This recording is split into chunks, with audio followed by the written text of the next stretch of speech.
საქართველოს 21 მუზეუმი ინკლუზიური განათლების ადაპტირებულ პროგრამაში ერთვება. პირველად ისტორიაში საუდის არაბეთში მცხოვრები ქალები ავიადისპეჩერის პოზიციაზე შეძლებენ მუშაობას. კაილი მინოუგმა ქართველი დიზაინერის დევიდ კომას კაბა მოერგო.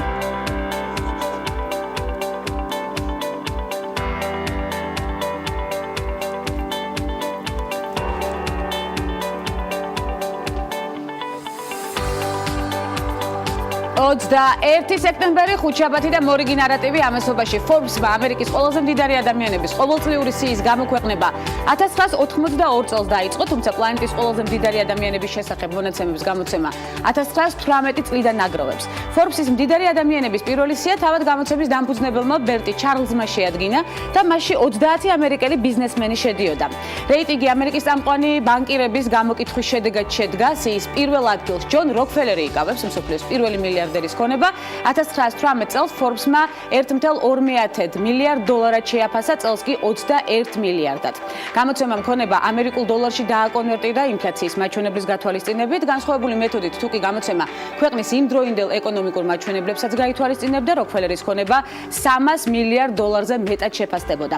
Forbes-ის დამფუძნებელი წერდა, რომ თუ კი როკფელერი თავის ქონებას ყველა ამერიკელს გაუნაწილებდა, თითო მათგანს 10 დოლარი შეხვდებოდა. როკფელერმა სიცოცხლეშივე ქველმოქმედებაზე 500 მილიონი დოლარი დახარჯა, დღეისთვის 8 მილიარდ დოლარზე მეტი. სიის მეორე ადგილს ჰენრი კლეი ფრინკი იკავებს, რომლის ქონებაც 1918 წელს 225 მილიონ დოლარს შეადგენდა. დღეისთვის კი მისი ქონება 3.9 მილიარდი იქნებოდა. რეიტინგის სამეულს ენდრიუ კარნეგი ასრულებს, რომლის ქონებაც გასული საუკუნის დასაწყისში 200 მილიონ დოლარს, დღეს კი 3.5 მილიარდ დოლარს შეადგენდა. მან სიცოცხლეში ქველმოქმედებაზე 350 მილიონი დოლარი გასცა, დღეისთვის 5 მილიარდი დოლარი. სიაში მოხვდა Ford-ის დამფუძნებელი ჰენრი Ford-იც, რომლის ქონებაც 100 მილიონ დოლარს, დღეისთვის კი 1.8 მილიარდ დოლარს შეადგენდა. ბატონი Ford-ის კარიერა საკმარისზე მეტად არის ცნობილი, იმისთვის რომ კიდევ ერთხელ დავახასიათოთ, წერდა Forbes-ის დამფუძნებელი. ნიუ-იორკში 19 სექტემბერს გაიმართა Forbes-ის 100 წლის თავი გრანდიოზულად და პომპეზურად. გიორგი ისაკაძე ერთ-ერთია, ვინც მე-5 ავენიუზე აღნიშნა იუბილე და დაწვრილებით ინფორმაციას და დეტალებს მალე მოგვიყვება პირადად. მანამდე ვკონცენტრირდეთ ისევ დღევანდელ ნარატივზე და ვნახოთ გადაცემის ანონსი.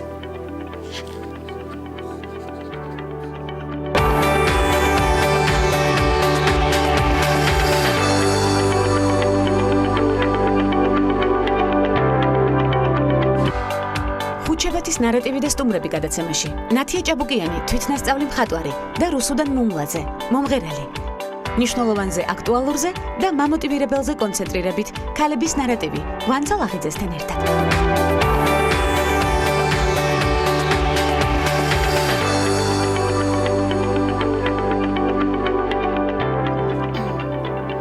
გადაცემა საქართველოში განვითარებული მოვლენებით ხსნით. პირველად მარნეულის ისტორიაში მერობისთვის ქალი კანდიდატები იბრძოლებენ. მარნეულელი ლეილა მამედოვა პარტია შენების მოძრაობამ დაასახელა. მისი მთავარი მოტივია გენდერული თანასწორობისთვის ბრძოლა. ჩვენი პარტიის მთავარი მესიჯით მოვდივარ, კარგ საქმეს მხარს დავუჭერ, ცუდს ამოვძირკვავთ, ასაშენებელს ავაშენებთ.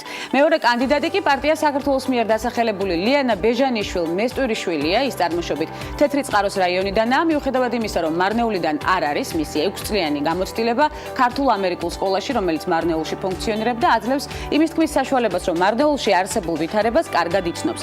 თუ რას ფიქრობს ადგილობრივი მოსახლეობა ქალთა პოლიტიკაში მონაწილეობის შესახებ, ჩვენ გუჩის გამოკითხვა ჩავატარებთ და სიუჟეტის მეშვეობით შეიტყობთ. აღმოსავლეთ ევროპის ცენტრის მრავალპარტიული დემოკრატიის წარმომადგენელმა ლევან ცუცქირიძემ თქვა, რომ ქალების პოლიტიკაში მონაწილეობა გარკვეულწილად ეკონომიკურ და სოციალურ პრობლემებსაც უკავშირდება, ამიტომ რაც მეტი ქალი იქნება პოლიტიკაში, ეს კარგი იქნება საქართველოში უკეთესი პოლიტიკის არსებობისთვის. მარნეულის მუნიციპალიტეტის თვითმმართველობაში არსებულ 9 სამსახურიდან ქალი მხოლოდ ერთს ხელმძღვანელობს. საკრებულო კი 33 წევრისგან შედგება, მათგან ქალი მხოლოდ ერთია. საკრებულოს აპარატის უფროსიც ქალია. სიუჟეტსაც აუცილებლად შემოგთავაზებთ ცოტა ხანში. ქართველი მოდელი მარიშა ურუშაძე მილანის მოდის კვირაულზე იტალიური მოდის სახლის გუჩის ექსკლუზიური მოდელი გახდა. ეს იმას ნიშნავს, რომ სხვა სამოდელო სახლებს თავის ჩვენებებში მარიშას აყვანის უფლება არ ექნებათ. იყო ექსკლუზიური მოდელი ამა თუ იმ წამყვანი ბრენდის, ნიშნავს მოდელის კარიერის ბრწყინვალე და საოცნებო დასაწყისს, რაც აამაღლებს მის სტატუსს მაღალი მოდის ინდუსტრიაში და სამომავლოდ უზრუნველყოფს მის გამოსვლას მხოლოდ ტოპ ბრენდების ჩვენებებზე, წერს Facebook-ზე Look Models Management-ი. რა თქმა უნდა, წარმატებები მარიშას წინსვლა და აუცილებლად მოვიკითხავთ მის შემდეგ ნაბიჯებს. ქართველი დიზაინერის დევიდ კომასკაბა, კაილი მინოუგმა მოირგო, როგორც უკვე აღვნიშნეთ, საკმაოდ ხშირია შემთხვევა, როდესაც ჰოლივუდის ვარსკვლავები ქართულ დიზაინერთა სამოსით ინტერესდებიან. კაილის თეთრი ფერის ორიგინალური კაბა ეცვა ფილმ კინგსმენი ოქროს წრეს პრეზენტაციაზე, რომელიც კომას 2017 წლის გაზაფხულის ზაფხულის კოლექციაში იყო წარმოდგენილი. კომას სამოსით კამერებთან არაერთხელ უპოზიორეთ ისეთ ვარსკვლავებს, როგორებიც არიან ჯენიფერ ლოპესი, მირანდა ქერი, ასევე ბელა ჰადიდი, ბიუნსე და სხვები ჩამონათვალი დიდია, ასევე წარმატებები ქართულ დიზაინერს. საქართველოს 21 მუზეუმი ინკლუზიური განათლების ადაპტირებულ პროგრამაში ერთვება. პროექტის ფარგლებში ინკლუზიური განათლება საქართველოს მუზეუმებში დიმიტრი შევარდნაძის სახელობის ეროვნული გალერეის გარდა ქვეყნის სხვადასხვა რეგიონის მუზეუმების დათვალიერებrit საშუალება ექნებათ. პროგრამა ორი კომპონენტისგან შედგება, რაც დარბაზის დათვალიერებას და შემოქმედებითი აქტივობას გულისხმობს. პროექტის ფარგლებში შეზღუდული შესაძლებლობების მქონე მოზარდების მონაცემთა ბაზა შეიქმნება, რის შემდეგაც დაგეგმილია ბავშვების ჯგუფების ვიზიტები მუზეუმებში. პროექტის პრეზენტაცია საქართველოს ეროვნული მუზეუმის აუდიტორიაში გაიმართება და აუცილებლად მივადევნებთ, ბუნებრივია თვალსაც და ყურსაც ამ მნიშვნელოვან მოვლენას. ქართულმა ექსპერტებმა პირველად მიიღეს მონაწილეობა თურქეთის ტერიტორიაზე არსებული ქართული კულტურული მემკვიდრეობის ძეგლის პარხალის კედლის მხატვრობის სარესტავრაციო საკონსერვაციო სამუშაოებში. ქართველი საექსპერტო ჯგუფი 15 სექტემბრიდან 20 სექტემბრის ჩათვლით იმყოფებოდა თურქეთში, როგორც მეთოდოლოგიის გაცნობის და ზედამხედველობის, ასევე სამუშაოებში უშუალო მონაწილეობის მიზნით. 5-8 სექტემბერს საქართველოს კულტურისა და ძეგლთა დაცვის მინისტრი მიხეილ გიორგაძე, მინისტრის მოადგილე ლევან ხარატიშვილი და კულტურული მემკვიდრეობის დაცვის ეროვნული სააგენტოს დირექტორი ნიკოლოს ანთიძე ოფიციალური ვიზიტით თურქეთის რესპუბლიკაში იმყოფებოდნენ. სამუშაო ვიზიტის ფარგლებში მიხეილ გიორგაძემ დელეგაციის წევრებთან ერთად მოინახულა თურქეთის ტერიტორიაზე არსებული ქართული კულტურული მემკვიდრეობის ძეგლები. ქართველმა ექსპერტებმა თურქეთის ტერიტორიაზე არსებული ქართული ძეგლების მდგომარეობაც შეაფასეს, განსაზღვრეს ძეგლებზე ჩასატარებელი სამუშაოები და მოამზადეს შესაბამისი რეკომენდაციებიც. მიხეილ გიორგაძემ შეხვედრა გამართა თურქ კოლეგასთან, რომლის დროსაც მხარეებმა განიხილეს ქვეყნებს შორის კულტურის სფეროში სამომავლო თანამშრომლობის გეგმები, მათ შორის კულტურული მემკვიდრეობის ძეგლების დაცვისა და მოვლა პატრონობის მიმართულებით. ვიზიტის ფარგლებში კიდევ ერთი სამუშაო შეხვედრა ქართულ და თურქ ექსპერტებს შორისაც შედგა. შეხვედრის დროს ქართულმა მხარემ კოლეგებს თურქეთის ტერიტორიაზე არსებულ ქართულ ძეგლებზე ჩასატარებელი სამუშაოების შესახებ მომზადებული რეკომენდაციებიც გაუზიარა. ხელოვნებაზე კვლავ გავამახვილებთ ყურადღებას ქალების ნარატივში და გვახარებს ეს ფაქტი რამდენიმე წამში ნიჭიერ მხატვარს ხვდებით.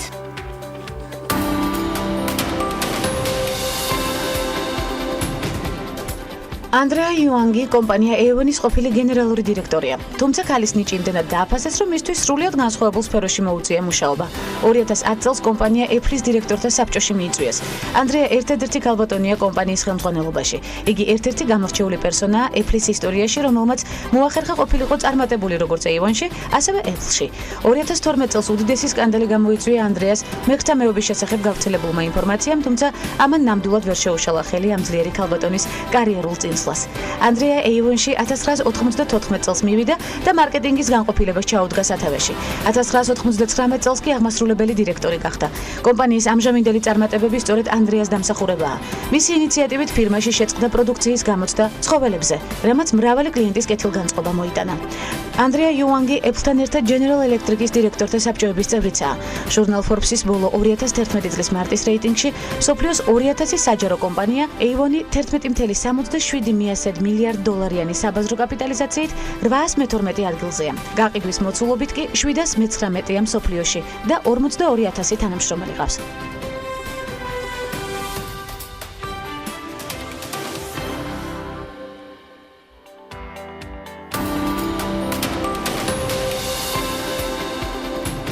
ელენ კულმანი ლაქისა და საღებავების მწარმოებელი კომპანია დიუპონის ყოფილი ხელმძღვანელი და დირექტორთა საბჭოს თავმჯდომარე გახლავთ.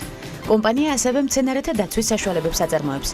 ელენმა კომპანიისთვის არც თუ ისე სახარბიელო პერიოდში დაიწყო მუშაობა, მაგრამ მალევე შეძლო კრიზისიდან მისი გამოყვანა. ელენი ასევე General Motors-ის ყოფილი დირექტორია. Forbes-მა კულმანი 100 ყველაზე ძლიერი ქალის სიაში 31 ადგილზე დაასახელა. კულმანი კომპანია DuPont-ს 1988 წელს შეუერთდა მარკეტინგის მენეჯერის პოზიციაზე. ელენი არის 19 აღმასრულებელს შორის პირველი ქალი, ვინც 21 წლიანი ისტორიის მქონე კომპანიას უძღვებოდა. 2014 წელს ელენ კულმანს სამრეწველო ბიოტექნოლოგიაში ჯორჯ ვაშინგტონის გრავირებით ჯილდო გადაეცა.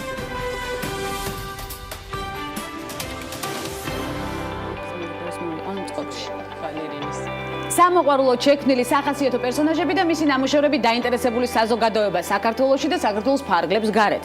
საგამომცემლო სახლების სურვილი მასთან თანამშრომლობისა და ნიჭიერი მხატვრის ილუსტრაციები მსოფლიოს სხვადასხვა კუთხეში პრეზენტაციებით, დავარქვათ ასე, სამმავლო გეგმებსაც უკავშირდება. აკეთებდა იმას, რაც გიყვარს, არის თავისუფლება, გიყვარდეს, რასაც აკეთებ, ბედნიერება, ამბობს ჩვენი სტუმარი. ნათია ჭაბუკიანი, ესპანური ენის ფილოლოგი და თვითნასწავლი მხატვარი, გემოვნებიანი ნარატივით დღეს, რა თქმა უნდა, გადაცემაში უღრმესი მადლობა მობრძანებისთვის. ნათია, ნუ აქტოვანებული ვარ მე თქვენი ნამუშევრებით ნამდვილად. დავიწყოთ თავიდან 8 სექტემბერს რიგაში ნათიას ილუსტრაციებით გაფორმებული საბავშვო ზღაპარ მედიტაციების კრებულის პრეზენტაცია უნდა ყოფილიყო. ნათია სულ ახლა ჩამოვიდა რიგიდან როგორც ვიცი, როგორი იყო ემოციების ზღვა დავიწყოთ აქედან. იქაც მკითხეს როგორი შეგრძნება გაქვს და ვამბობდი რომ ყველაზე უცბად რაზეც შევადარი პირველად რომ პირველ კლასში წავედი სკოლაში. ის იყო ემოციებით სავსე, ყველაფერი მაინტერესებდა. თუმცა მათი ემოციებიც დაგხვდა ზუსტად ისეთივე ძლიერი როგორიც შენგან მიდიოდა გასვლა მოვიდა. თქვენ ხელში გიჭირავს სწორედ კი, ეს არის წიგნი, რომელიც პრეზენტაციად შედგა ნამდვილად. ჩემი საყვარელი ილუსტრირებული ბაბუაა მანდ ერთი და თუ შეიძლება იმ გორზე გადავშალოთ, მინდა რომ მაყურებელმა ნახოს ამასობაში. ხო, ეს და კამერას მიუტრიალოთ, აი ესეთი ღრმა თვალები, არაჩვეულებრივი ნახატი. ნათია გამოირჩევა სწორედ აი ამ მიმართულებით, სიღრმისეულობით ნახატებისა, ამას აუცილებლად აღვნიშნოთ. რა სამომავლო პერსპექტივები მოყვა ნათია უკვე კონკრეტულ პრეზენტაციას, დაგიკავშირდნენ თუ არა სხვა გამომცემლები, ნუ ვიცით რომ ძალიან ცოტა დროა ჯერ გასული 8 სექტემბრიდან და ასე სწრაფად არ არის, არ ხდება ასეთი ტიპის კონტრაქტების გაფორმება, თუმცა ვიცი რომ რაღაცა პერსპექტიული მიმართულებები საქართველოში გრძელდება. მანამდეც იყო ესე იგი ჩადნასახი პროექტის და ახლა უფრო აქტიურად დავიწყებთ მუშაობას ამასთან დაკავშირებით. ეს არის ქართველი ნიჭიერი მწერალი გოგონა ანი ჩიქოვანი. მისი დებიუტი იქნება ამ ზღაპრების სფეროშიც და გვაქვს ესეთი პროექტი ჩაფიქრებული რომ გავაფორმო ეს ზღაპრების წიგნი და შემდგომ ალბათ უფრო მეტით ღრმად გავაგრძელებთ თანამშრომლობას. და დღეს სტუმრები ჩამოდიან როგორც ვიცი. დღეს ჩამოდიან კი ჩემი საყვარელი ქვეყნიდან ლატვიიდან.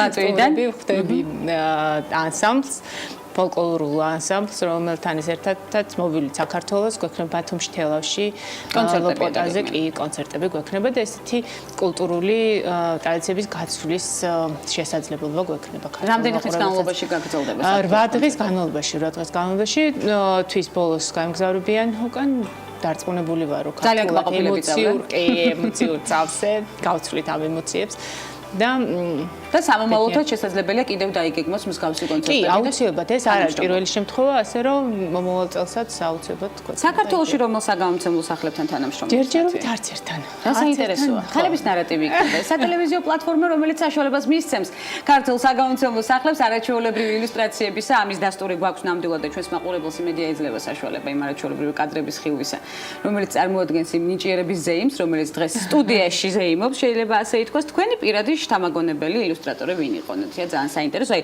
რომელი წიგნი გახსოვთ ბავშვობიდან, რომელიც წაიკითხეთ სწორედ ილუსტრაციების ხარჯზე? მე მქონდა ასეთი, მაგალითად 3 წლის ასაკში დავიწყე რუსული ენის შესწავლა ინტენსიურად იმისთვის, რომ წამეკითხა წიგნები ილუსტრაციებმა იმოქმედებს. ალბათ ავტორს არ ვიყავი დაკვირვებული ვინ იყო, მაგრამ მახსოვს რომ იყო ესეთი მძინარე მზეთუნახავი რუსული გამომცემლობის იყო დიდი წიგნი იყო და აი აქ ულამაზესი ილუსტრაციები იყო, დიდი ილუსტრაციები და ეს იყო ალბათ მართლა ილუსტრაციების გამოვკითხულობდი ხოლმე და ვათვალიერებდი. კი ბატონო, თუმცა მარტო საბავშვო ილუსტრაციების წიგნებს არ ვათვალიერებდი. მახსოვს რომ ესეთი უკვე სერიოზული და კლასიკოსი მხატვრების რეპროდუქციების წიგნები ჰქონდათ. ჩემ მშობლებსაც მეზობელს ჰქონდა ხოლმე ყოველთვის და იქ ვიყავი 4 წლის ასაკში. მახსოვს რომ ეს ძალიან ინტერესით ვუყურებდი კარავაჯოს და რატომ აინტერესებდა 4 წლის ასაკში კარავაჯოს. ეს იყო ჩემი საყვარელი წიგნი. იმდენად სიღრმისეული ნახატებია ნათია, მე უკვე აღნიშნე დიალოგის საწყისში, ზუსტი ეპითეტია სიღრმისეული. უნდა ვიკითხო აუცილებლად, საიდან მოვიდა სწორად ეს ინსპირაცია და როდის შექმნით პირველი ღრმა ნახატი?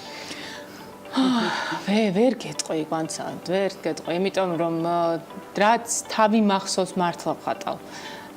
სულ ბანკარი და ფურცელი მიჭირავს და სულ იციან ჩემი მეგობრებმა, ყოფილმა თანამშრომლებმა. სულ რაღაცას კი. ახლანდელმა მეგობრებმა. ახლანდელმა ჩემი მეგობრებმა. რომ სულ ყოველთვის რაღაცას ხატავ ჯაბნით, ბლოკნოტებში, დროულებში და ასე შემდეგ. დაჯღაბნას ამას ვერ დავარქვევთ მაინც. ხო, ნუ აი არ ვიცი, ჩემთვის თითოეული რაც რამე გამიკეთებია, სიღრმისეული იყო ალბათ ჩემთვის. ძალიან მიხარია თუ კი ჩემთვის და კიდევ სხვა საზოგადოებისთვის ნამდვილად იგივე ემოცია მოქვს ნამდვილად მთელ გულს აი მივედით უკვე ყოფილი თანამშრომლები ახსენეთ და არ შემიძლია არ ვახსენო სწორედ ეს თემა სამსახურში დავწერე განცხადება ზუსტი ციტირება უნდა მოვახდინო გათავისუფლების თაობაზე და მთელი ჩემი დრო და ენერგია დავუთმე საქმეს რომელიც სულ მინდოდა მეკეთებინა და ყველაზე დიდ ბედნიერებას მანიჭებდა სწორედ ეს ბოლო ფრაზაა ძალიან მნიშვნელოვანი რისკი გავაწიე როგორ გადალახეთ გადაწყვეტილების მიღების ბარიერი? ერთ დღეს მივიღე გადაწყვეტილება, მეორე დღეს დავწერე განცხადება. ნუ იქ ახალი ცხოვრება ნათიას პროფესიაში. კი, ნამდვილად. არ გაგიჭირდათ ამ ბარიერის გადალახვა? უცბად რომ არ მიმიღო გადაწყვეტილება, ალბათ მე დავფიქრებულიყავი გამიჭირდებოდა. მაგრამ ბევრი არ მიფიქრია. ხო, ბევრი არ მიფიქრია, იმიტომ რომ ალბათ ვიფიქრე რომ მოვიდა დრო გამიკეთებინა უკვე ის რაც მიყვარს. სად იბადება შენი პერსონაჟი? ნებისმიერ ადგილას? ნებისმიერ ადგილას, ნებისმიერ დროს. თუმცა ესე რომ აი ახლა დავждები მე და აი ამას დავხატავ, ესეთი იქნება, ესეთი თვალები იქნება, თელთმა იქნება, თუ არ იქნება, რა ეცმევა, ესეთ რაღაცას არასდროს არ ვფიქრობ. ჯდები თეთრი ფურცლის წინაშე. თქვენი პერსონაჟის თვალებში ყოველთვის სამყაროა ნათიას უნდა აღნიშნო და სხვა შორის მეგობრები მგონი თქვენს თვალებს ადარებენ თქვენი პერსონაჟის. კი, ხო, მეუბნება ხო. მე მგონი რომ ცოტა იცი შენ გავს, ეს შენერი თვალები. ზეთახმები თქვენს მეგობრებს მოვიკითხავ აქვე პირდაპირ ეთერში, იმიტომ რომ არა ნათიას მეგობრები ახლა ისევ მაგიდასთან იქნებოდა და კომპიუტერთან და Word-ის ფაილებში მე ვფიქრობ, იმიტომ რომ მეგობრებმა ნამდვილად დიდი ძალისხმევა გაიღეს იმისთვის, რომ ნათიას ასეთი არაჩვეულებრივი ნამუშევრები უკვე გამოეტანა საზოგადოებისთვის და ნუ ეჩვენებინა მსოფლიოსთვის. რამაც აღაფრთოვანა მსოფლიო აქვე. მეგობრებს ნახატი ნათია, რომელსაც არასდროს გაასხვისებთ და ვერასდროს დათმობთ. გაგწესეთ. კი, მაქვს, ნამდვილად. რომელია? ესეთი არის ორი ნახატი არის. ერთი ჩემგან დამოუკიდებლად ყველას მოსწონს და ყველა მეკითხება და აინტერესებთ შეველები თუ არ შეველები. ეს არის ამარია ქვია. ამალია? ამარია. ამარია. გოგო, კი, ესპანურად დავარ. მთელი გოგო. თქვენს პროფესიას აუცილებლად დაუბრუნდებით ნაცი. და მეორე არის, რომელიც შევქმენი დაუნის სინდრომის დღესთან დაკავშირებით. ზოლებიან წინდებიანი გოგო არის, ქვია, აი ასაც ხედავ მე და ამ ნახატსაც ალბათ არ შეველები, იმიტომ რომ მართლა ძალიან დიდი ემოციით დავაკეთე, როცა ვაკეთებდი და ეს ორი ნახატი მაქვს სახლში. უნდა იყოს სახლში, სახლის პირად კოლექციაში. დარწმუნებული ვარ და მეორე ნახატს თუ შეველები ძალიან დიდი საქველმოქმედო ღონისძიებისთვის კი, სანაცვლოდ. სხვანაირად. ხო, პრინციპში ამის თავში ნარს. სხვანაირად ვერ ვაფიქსირებ პირდაპირ ეთერში. სხვანაირად. ნათია, დავუბრუნდეთ მაშინ თქვენს პირველად პროფესიას, ვახსენეთ ესპანური ფრაზა და არ შემიძლია არ ვთქვა რომ ესპანური ენის ფილოლოგი ბრძანდებით და ესპანეთში მოგზაურობის საომავლო გეგმებზეც ვისაუბროთ. რა არის მთავარი? ეს იქნება ის რაც ამდენი ეს მოგზაურობა იქნება რაც მრავალი წლის განმავლობაში დამიგეგმავს, მისწავლია, წამიკითხავს ეს თლიანად ყველანაირ გემო უნდა შევიგრძნო. ამიტომ ესპანეთს მკითხე რომ ყოფილხარ თუ არა ესპანეთში და არ ყოფილ ვარ, იმიტომ რომ ბუბლი გარშემო. კი, კი, ბუბლი გარშემო ამ თელ ევროპას და ესე მაქვს ესპანეთის შუაში, იმიტომ რომ განსაკუთრებულად მემზადები ამისთვის, კი. მიუხედავად იმისა, რომ ჩემი პროფესიით არასდროს მიმუშავია, მაინც ძალიან დიდი სენტიმენტალური გრძნობები მაქვს ჩემი პროფესიის მიმართ და სომბრეროებიან პერსონაჟებს მალე დაველოდებით სხვადასხვა ილუსტრაციების სახით. ამასაც სამოვალ გეგმებია უკვე ძალიან საინტერესო საქართველოში და მის ფარგლებს გარეთაც თუ გეგმავთ რამეს უახლოეს მომავალში. ვთქვათ ან გამოფენას, ან რომელიმე გამოფენაზე გეტყვი ყველა მეკითხება, როდის იქნება გამოფენა? არ გამომეპაროთ, აუცილებლად ხო დაპატიჟებული ვარ. კი, ყველა მოწეული ხართ უკვე ჩემ გამოფენაზე, ოღონდაც ვფიქრობ, რომ გამოფენა უნდა მომწიფდეს. თვითონ მეც, იმიტომ რომ ეხლა ვარ მუშაობის პროცესში. ჩემ თავთან მუშაობ. ვფიქრობ და ვთვლი დარწმუნებული ვარ ნებისმიერ საქმეს, ნიჭი გაქვს ამაში თუ არ გაქვს, ნასწავლი გაქვს თუ არ გაქვს ნასწავლი, მუშაობდი, სამუშაო გამოცდილება გაქვს ამ სფეროში თუ არ გაქვს, მაინც ძალიან დიდი პასუხისმგებლობით უნდა მიუდგე და აუცილებლად უნდა იმუშაო შენ საკუთარ თავთან. არ უნდა იყო მარტო ნიჭის და ბუნებრივია ნაცი, ამაში აბსოლუტურად კითხავთ. თქვენი ფრაზები დასამახსოვრებელია. იმედზე, ამიტომ ეხლა ვთვლი რომ ჯერჯერობით ძალიან ბევრი სამუშაო მაქვს. მანამ სანამ ესეთ აქტიურად და თამამად გავბედავ, რომ რომელიმე საგამოფენო სივრცეში წარვადგინო ჩემი. მე ვფიქრობ რომ ძალიან თამამი ნაბიჯებით უნდა იაროთ, ეს ჩემი პირადი და სუბიექტური აზრია, თუმცა დარწმუნებული ვარ ჩემ აზრს იზიარებს მაყურებელთა უმრავლესობა. მეც ხომ დაპატიჟებული ვარ. რა თქმა უნდა. კარგია, პირდაპირ ეთერში დაფიქსირდა. განცხადების დაწერა მხატვრობაში არ მოგვიწევს, ამის პირობაც აუცილებლად უნდა დავდოთ პირდაპირ ეთერში, მუდმივად ვიხარებთ თქვენი არაჩვეულებრივი შემოქმედებით. უღრმესი მადლობა ნათია მოგზაურობისთვის. დიდი მადლობა. ნათია ჭაბუკიანი, თვითნასწავლი მხატვარი, არაჩვეულებრივი პროფესიონალი ადამიანი, რომელსაც კვლავ ველოდებით გადაცემის არეალში დარწმუნებული ვარ. იმედია კომფორტულად იქნო თავი და გვესტუმრება კიდეც. მცირე სარეკლამო ბლოკის შემდეგ უკვე უცხოეთში განვითარებული მოვლენებით ვრუნდებით და გველოდეთ.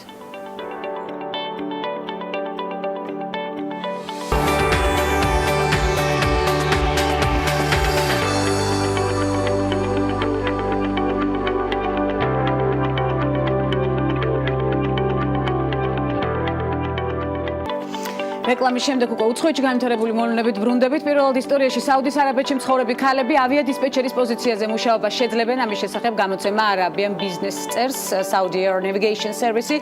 მზადაა სახელმწიფო აკადემიაში სამოქალაქო ავიაციის ერთწლიანი კურსის გავლის შემდეგ ქალი თანამშრომლები მიიღოს. ეს ინიციატივა ეროვნული პროგრამა Vision 2030-ის ნაწილია, რომლის მიზანიცაა ეკონომიკის დივერსიფიკაცია, ქვეყნის ნავთობ ინდუსტრიაზე დამოკიდებულების შემცირება და ქვეყნის ქვეშევრდომთათვის სამუშაო ადგილების რაოდენობის გაზრდა. საუდის არაბეთში ქალებს ქმრის ან ახლო ნათესავი კაცის გარეშე არ შეუძლიათ სახელმწიფო დაწესებულებებს ეწვიონ, მათ შორის აეროპორტებსაც ნებისმიერი სოციალურ აქტივობაში მონაწილეობისთვის მათ აუცილებლად უნდა აიღონ ნებართვა კაცისგან. ჩვენ არაერთხელ განვიხილავს ეს აკრძალვები პირდაპირ ეთერში. ირანში არსებული გენდერული უთანასწორობა, როგორც აღმოჩნდა, ჰაკერებსაც აწუხებთ უსამართლო აკრძალვასთან ბრძოლის მიზნით, მათ სირია-ირანის მატჩის წინ ბილეთების შეძენისთვის განკუთვნილი ვებ გვერდი გატეხეს. კიბერშეტევის მიზანი მატჩზე ქალების დაშვება იყო, რადგან ირანში მამაკაცების ფეხბურთზე ქალ გულშემატკივარს არ უშვებენ. მიეცით ირანელ ქალებს სტადიონებზე შესვლის უფლება. ასეთი წარწერა ხდებოდათ ფეხბურთის გულშემატკივრებს რამდენიმე საათის განმავლობაში, როცა აზადი სტადიონის ვებგვერდზე შედიოდნენ. ჰაკერებმა ბილეთების გაყიდვის პრინციპით შეცვალეს და გარკვეული პერიოდი ქალებისთვის დასაშვები გახადეს ბილეთების ონლაინ შეძენა. მას შემდეგ, რაც ადმინისტრაციამ კიბერშეტევა მოიგერია, გაავრცელა განცხადება, რომ ქალი გულშემატკივრის ბილეთებს უკან გამოისყიდიდა, თუმცა ბილეთების ნაწილი ქალმა მფლობელებმა მაინც დაიტოვეს. მიუხედავად ამისა, მატჩის დღეს სტადიონზე არც ერთი ირანელი ქალი არ შეუშვეს. მატჩს მხოლოდ სირიელი ქალი გულშემატკივარი ესწრებოდა, რადგან სქესის მიხედვით დაწესებული შეზღუდვა მხოლოდ ირანელებზე ვრცელდება. ამ ფაქტმა ფემინისტი აქტივისტების უკმაყოფილება გამოიწვია ცხადია, რომლებმაც სტადიონის გარეთ აქციაც მოაწყვეს. ასევე პროტესტი გამოხატა საკანონმდებლო ორგანოს ქალმა დეპუტატი ფარვანე სალაშურიმაც. სპორტის მინისტრის გადაწყვეტილებით მატჩზე დასწრების უფლება მხოლოდ დეპუტატ ქალებს მისცეს. სალაშურიმ კი მიწვევას უარით უპასუხა. მისი თქმით, როცა ქვეყანაში ფეხბურთის გულშემატკივარ ქალებს უხდებათ კაცის ტანსაცმელში გადაცმულები შეიპარონ სტადიონზე, მას მორალური უფლება არ აქვს, რომ ამ პრივილეგიით ისარგებლოს. კანადაში მსოფლიო ქალების სამიტი პრემიერ-მინისტრმა ჯასტინ ტრიუდომ გახსნა. ტრიუდო, რომელიც ფემინისტ პოლიტიკოსადაა ცნობილი, ყურადღება გაამახვილა მან რიგ საკითხებზე, მათ შორის ძალაუფლების სტრუქტურაზე კანადასა და ამერიკის შეერთებულ შტატებში, მამის როლზე, მის აღზრდაში და საკუთარ ცოლზეც კი. ტრიუდომ პოლიტიკაში ქალების ჩართულობასა და მათ მაღალ პროფესიონალიზმს გაუსვა ხაზი. მან გაიხსენა ის კრიტიკა, რომელიც მას გენდერულად დაბალანსებული კაბინეტის შექმნისას ჰქონდა. მაშინ ოპონენტები ამტკიცებდნენ, რომ მინისტრების სქესის ნაცვლად პროფესიონალიზმით უნდა შეერჩია, თუმცა მას მერე რაც კანდიდატთა სახელები გახდა ცნობილი, კრიტიკა შეწყდა. მისი თქმით, დღეს კანადასა და ამერიკის შეერთებულ შტატებში მამაკაცები ჭარბობენ როგორც ბიზნესში, ასევე პოლიტიკაში. გენდერული ბალანსის მიღწევა კი ორივე ქვეყნისთვის ისევ გამოწვევად რჩება. თუ გსურს ქალების დაწინაურება, რა თქმა უნდა, ზოგიერთი კაცი დაკარგავს ძალაუფლებას, რომელიც მას უსამართლოდ აქვთ მისაკუთრებული. ფემინიზმსა და თანასწორობაში კაცებმა უმნიშვნელოვანესი როლი უნდა ითამაშონ, რადგან მოგწონს თუ არა ეს, ჩვენ გვაქვს უსამართლოდ მონიჭებული ძალაუფლება, რომელიც უნდა გამოვიყენოთ თანასწორობის სასარგებლოდ, განაცხადა ტრიუდომ. პრემიერ-მინისტრმა ხუმრობით ისიც აღიარა, არა რომ მისი მეუღლე დღეს სახლში უფრო მეტ საქმეს აკეთებს, ვიდრე ის თავად, თუმცა აქვე აღნიშნა, რომ ის აქტიურად არის ჩართული შვილების აღზრდაში და რომ ეს საბედნიეროდ თანამედროვე მამების ტენდენციადაც იქცა კანადაში. მივესალმებით დროუდოს ქალების ნარატივიდან. გამოცემა Bus Fine-მა ძალიან საინტერესო ექსპერიმენტი ჩაატარა, რომელიც მსოფლიო პოლიტიკაში კაცების დომინაციის საჩვენებლად არის ჩაფიქრებული. სააგენტო ხაზს უსვამს, რომ ქალები კვლავ იჩაგრებიან და გენდერული კვოტა მსოფლიო ლიდერებს შორის დაცული არ არის. ამის საილუსტრაციოდ ფოტოებიდან, რომელზეც მსოფლიოს წამყვანი პოლიტიკოსები არიან გამოსახულნი, მამაკაცები ფოტოშოპით გააქრეს. აღმოჩნდა, რომ ფოტოებზე ადამიანები თითქმის აღარ დარჩა. 1000 თინეიჯერს შორის ჩატარებული გამოკითხვის შედეგად ფემინისტად თავს 30% აღიქვამს, წიგნის ჭიათ ეგრეთ წოდებულად 19, ხოლო სპორტულად 10. როგორც ისინი აცხადებენ, ეს გარკვეულწილად ცნობილი მსახიობის ემა უოტსონის მიერ ქალთა თანასწორობის თემაზე წარმოებული კამპანიის დამსახურებაა. აღსანიშნავია ისიც, რომ ემა უოტსონი რამდენიმე ხნის წინ ყველაზე შთამაგონებელ სელებრიტად აღიარეს.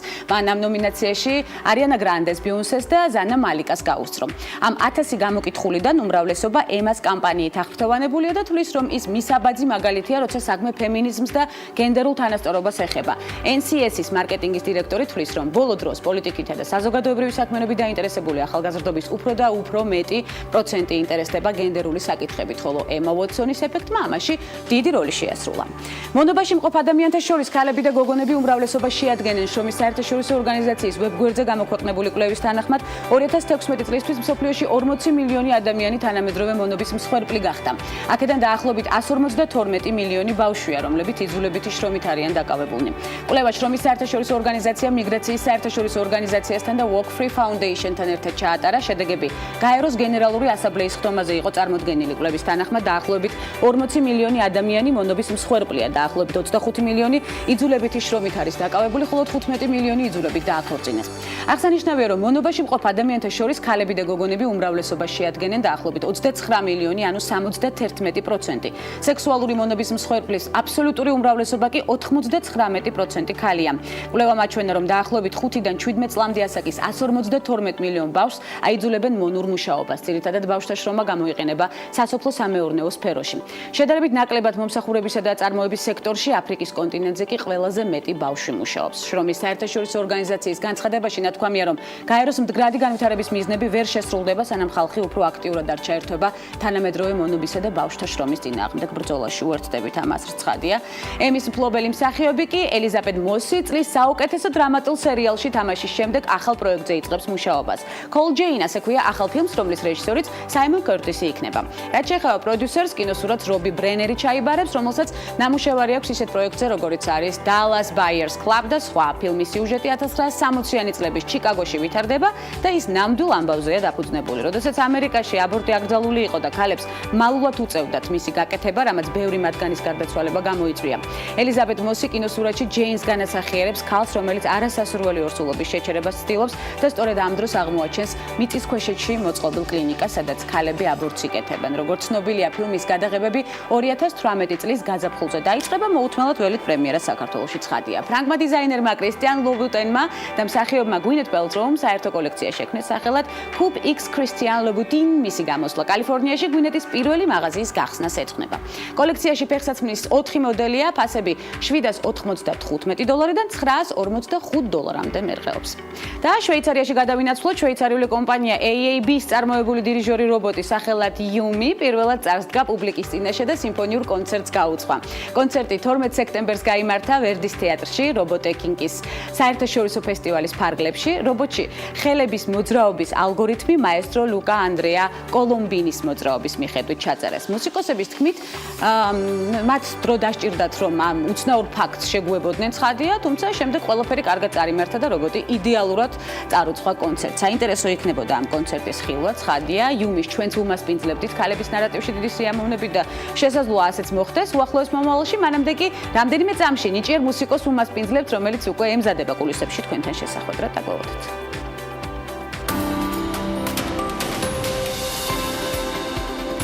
მერიკეიში 1918 წლის 12 მაისს ამერიკის შეერთებულ შტატებში დალასში დაიბადა. ის მსოფლიოში ცნობილი კოსმეტიკური ბრენდის Mary-Kay Cosmetics-ის დამფუძნებელია. 2000 წელს ორგანიზაციამ Lifetime Television Online ის მე-20 საუკუნის ყველაზე გავლენიან საქმიან ქალბატონად დაასახელა. მერის მიერ დაარსებული კომპანიის შტაბ-ბინა ჩრდილოეთ დალასში მდებარეობს და მისი ფართობი 54,000 კვადრატულ მეტრს შეადგენს. კორპორაციაში 1200 თანამშრომელია. კომპანიის პროდუქციის ასორტიმენტი დაახლოებით 200 დასახელების პროდუქტს მოიცავს. დაწყებული კანის მოვლის საშუალებებით დასრულებული დეკორატიული კოსმეტიკითა და პარფიუმერიით. 2006 წლის მონაცემების მიხედვით კომპანიამ დეკორატიული კოსმეტიკის გაყიდვების რაოდენობით ამერიკის შეერთებულ შტატებში პირველი ადგილი დაიკავა. 2010 წელს კი მსოფლიოში Mary-Kay-ის მიერ წარმოებული პროდუქციის გაყიდვებიდან მიღებულმა შემოსავალმა 2,5 მილიარდი დოლარი შეადგინა. დღესდღეობით წელიწადში კომპანია 2 მილიარდზე მეტი დოლარის საქონელს ვაჭრობს და 35 ქვეყანაში მილიონი გამყიდველ წარმომადგენელი ყავს. Mary-Kay-ში 3 წიგნი აქვს გამოცემული. სამივე მათგანი მილიონიანი ტირაჟით გაიყიდა.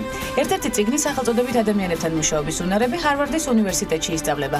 1985 წელს ამერიკაში 25 ყველაზე გავლენიან ქალთა რიცხვში მოხვდა.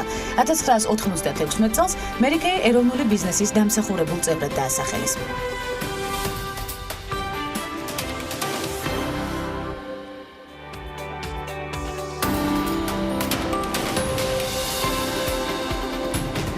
Bill Gates-ის მეუღლე, Microsoft-ის ყოფილი მენეჯერი და ქველმოქმედი Melinda Gates-ი დაიბადა 1964 წლის 15 აგვისტოს. ის არის ფონდის Bill and Melinda Gates Foundation-ის ერთ-ერთი დამფუძნებელი. თუ პრემიერ-მინისტრებს პარლამენტი უჭერს მხარს, აღმასრულებელი დირექტორების უკან დამფუძნებელთა საბჭო დგას. Melinda Gates აქვს 41,3 მილიარდ დოლარიანი საქველმოქმედო ფონდი, რომელსაც როგორც თვითონ და მისი ქმარი მსოფლიოში ერთ-ერთი უმდიდრესი ადამიანი, Bill Gates-ი ჩათვლიან საჭიროდ, ისე განაგებენ. ეს ფონდი Melinda და Bill Gates-ების ერთგვარ პიროვნულ ტრანსფორმაციას წარმოაჩენს.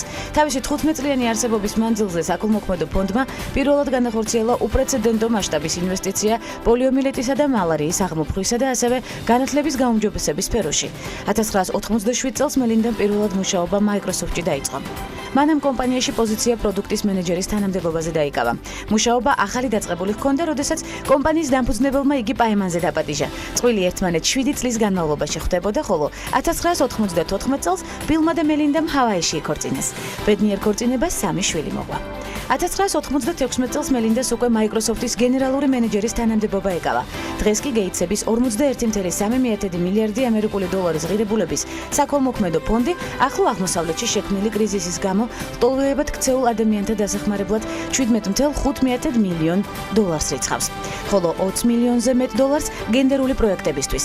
მისი საქველმოქმედო ხაზი კიდევ ბევრ მიმართულებას მოიცავს.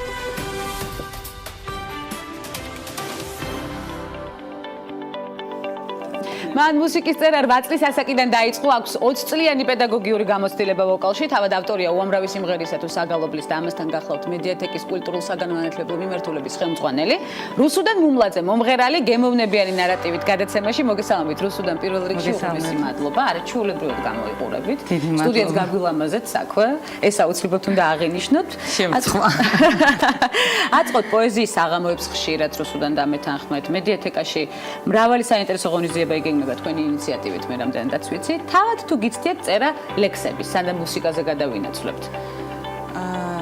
ტექსტის. რასაკვირველია, მიცდია არა, დიდი ხნის წინ მცადე და სხვათა შორის გამოვცადე ჩემი თავი, რომ აღმოვაჩინე ჩემში ეს ნიჭიც, ეს ნიჭიც, ასე რომ ვთქვათ. სხვათა შორის პატარა ვიყავი 15 წლის, როდესაც 9 აპრილზე დავწერე სიმღერა, მაშინ იყო ეს ტრაგედია და სწორედ ტექსტი ამ სიმღერისთვის დავწერე. პირველი იყო ტექსტი და სიმღერა 8 წლის ასაკიდან როგორც უკვე აღნიშნეთ. ახლა რა ღონისძიებები იგეგმება მედიათეკაში? სხვათა შორის მედიათეკაში ძალიან ბევრი სიახლეა. იმიტომ რომ როგორც თვითონ სივრცის მიმართულებით ძალიან ბევრი რამ შეიცვალა, ასევე კულტურული მიმართულებითაც და გვაქვს ძალიან საინტერესო პროექტები და კიდევ გეგმავთ ძალიან საინტერესოს. გვაქვს საბავშვო პროექტი, ამჟამად ახლა ზუსტად 30 სექტემბერს იწყება, საგანმანათლებლო კულტურულ საგანმანათლებლო პროექტი, მედიათეკელი და არის ძირითადად სახელოვნებო მიმართულება, რასაც სკოლაში უფრო ნაკლებად ბავშვები ეცნობიან და ძალიან უყვართ ბავშვებს და უკვე მეორე სეზონია მედიათეკაში. ტრადიციად იქცა უკვე. ტრადიციად იქცა, იმიტომ რომ ძალიან გაამართლა. ჩვენ გქონდა 2 ფილიალში და ეხლა უკვე მესამე ფილიალის გაიხსნა და ეხლა 3 ფილიალში 30 სექტემბერს. 30 სექტემბერი მნიშვნელოვანი თარიღი, ამასაც ჩავინიშნავთ. სხვა ჩვენს რუსუდანთან საუბრისას ბევრი მნიშვნელოვანი თარიღი უნდა აღვნიშნოთ. ახლა სულ ცოტა ხანში ძალიან საინტერესო კონცერტიც იმართება, რომელსაც აუცილებლად დაუთმობთ დროს. თუმცა ჯერ გადავინაცვლოთ კვლავ მუსიკის წერაზე, რომელიც 8 წლიდან დაიწყეთ და ეს ჩვენთვის ძალიან მნიშვნელოვანია. საიდან დაიბადა სურვილი და ნიჭი და როგორ განვითარდა უკვე პროფესიული გზა მიმართულებით? 3 წლიდან რაც თავი მახსოვს, პრინციპში მუსიკა მესმის და მუსიკაა ჩემს ირგვლივ. და რატომ? აი ესე, რა ვიცი, ღმერთით, ალბათ ღმერთით და 3 წლის ვიყავი, როდესაც პირველად დავდექი სხვათა შორის დიდი საკონცერტო დარბაზის სცენაზე. და ეს იყო კომპოზიტორ ეთერ ჭელიძის შემოქმედებითი საღამო.